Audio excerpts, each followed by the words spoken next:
Okay, so today we're going to create an electromagnet. We're going to do that with a nail, some wire,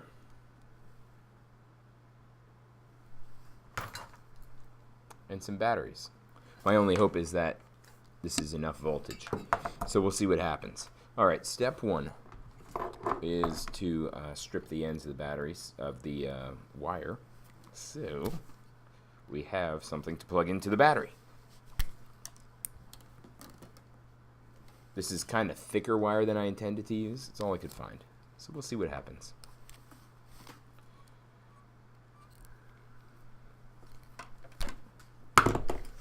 Alright, now I have both ends of my electromagnet wire. So the concept is this is when you put an electrical current through some metal, specifically in this case copper, then it creates a magnetic field. If you wrap that coil around a piece of metal such as a nail, it should amplify that magnetic field and create an electromagnet. So we're just going to wrap it around the coil.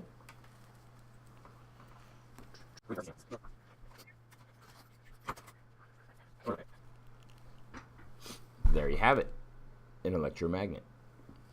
Hopefully. Let's see if it picks anything up.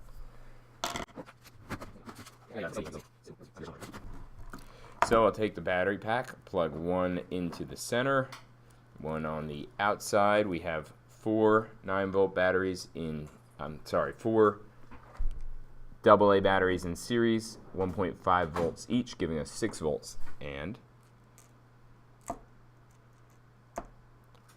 there you have it, an electromagnet.